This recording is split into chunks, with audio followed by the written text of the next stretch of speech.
কখনো কি ভেবেছো কেন আমরা নতুন কিছু শুরু করার সময় নিজেদের অপরাজেয় মনে করি? জিমে ভর্তি হওয়ার পর প্রথম কয়েকদিন একটাও ওয়ার্কআউট মিস করি না। নতুন বই কিনলে ঘন্টার পর ঘন্টা পড়ে ফেলি। প্রথমবার ইউটিউব চ্যানেল খুললে মাথায় শত শত আইডিয়া আসে, কিন্তু কয়েক সপ্তাহ পর জিমে যাওয়া বন্ধ। বইটা টেবিলের এক কোণে পড়ে থাকে, ইউটিউবের ক্যামেরায় ধুলো জমতে থাকে।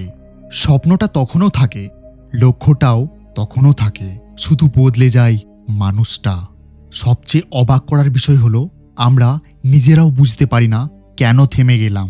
অনেকে বলে তোমার ডিসিপ্লিন নেই, তোমার মধ্যে মোটিভেশন শেষ হয়ে গেছে, তুমি অলস। কিন্তু একটা প্রশ্ন করো নিজেকে, যদি তুমি সত্যি অলস হতে তাহলে টানা 10 দিন এত পরিশ্রম করতে পারতে কিভাবে? তাহলে আসল সমস্যাটা কোথায়?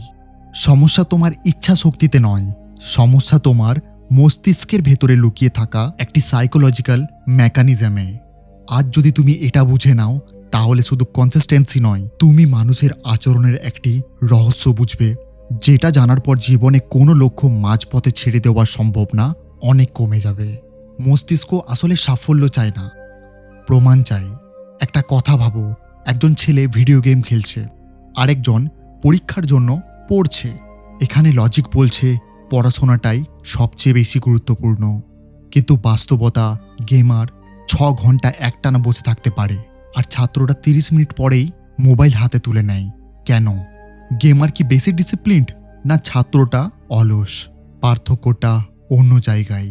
মানুষের ব্রেন প্রতি সেকেন্ডে ব্রেনকে একটা বার্তা পাঠায়, তুমি এগোচ্ছ, নতুন লেভেল, নতুন পয়েন্ট, নতুন রিওয়ার্ড। প্রতি মিনিটে ব্রেন বুঝতে পারে পরিশ্রমের ফল পাচ্ছি।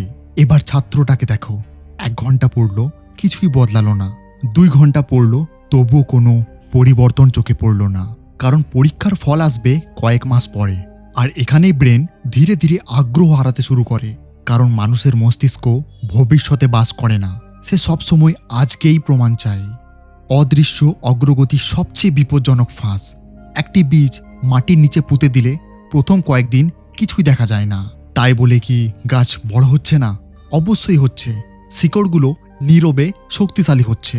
কিন্তু সমস্যা হলো আমাদের ব্রেন মাটির নিচের সেই অগ্রগতি দেখতে পায় না, তাই সে ধরে নেয় হয়তো কিছুই হচ্ছে না।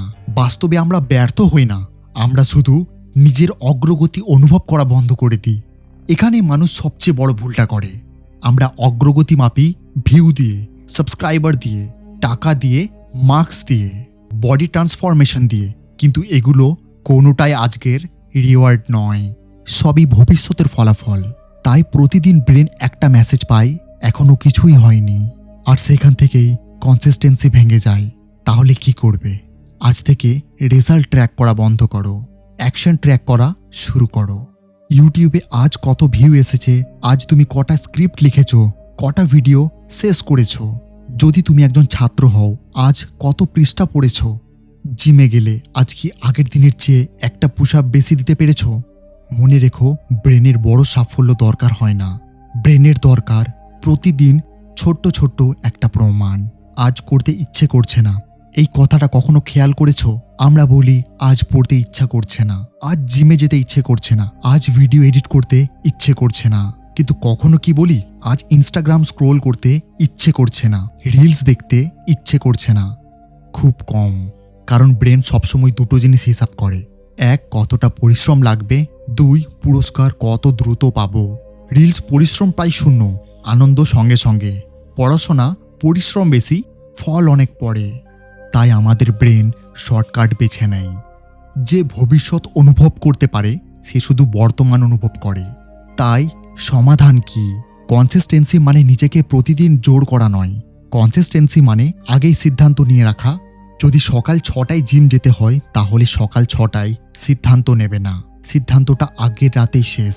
যদি রাত 8টায় ভিডিও এডিট করতে হয় তাহলে 8টায় আর ভাববে না আজ করব না কাল করব, শুধু বসে কাজ শুরু করবে।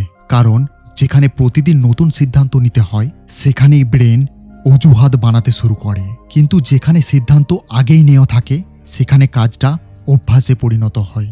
শেষ কথা মনে রেখো, কনসিস্টেন্সি কখনো মোটিভেশনের খেলা নয়, এটা সিস্টেমের খেলা। যেদিন তুমি নিজের ছোট ছোট অগ্রগতি দেখতে শিখবে আর গুরুত্বপূর্ণ সিদ্ধান্তগুলো আগেই লক করে ফেলবে, সেদিন থেকে কাজ করার জন্য মোটিভেশন লাগবে না। কারণ তুমি আর মনের ওপর নির্ভর করবে না, তুমি নির্ভর করবে নিজের তৈরি করা সিস্টেমের ওপর। আর বিশ্বাস করো, যে মানুষ নিজের সিস্টেমকে জিতিয়ে দিতে পারে তাকে হারানোর ক্ষমতা পৃথিবীর কোনো বাধার নেই। আজ থেকেই শুরু করো, ছোট একটা পদক্ষেপ নাও। কারণ একদিনে বড় পরিবর্তন হয় না, কিন্তু প্রতিদিনের ছোট পরিবর্তনই একদিন অসাধারণ জীবনের জন্ম নেয়। মনে রেখো, ভাগ্য নয়, সিদ্ধান্তই তোমার ভবিষ্যৎ তৈরি করে। আমি আবার ফিরব নতুন একটা শক্তিশালী ভিডিও নিয়ে। ততদিন নিজের ওপর বিশ্বাস রেখে কাজ করতে থাকো।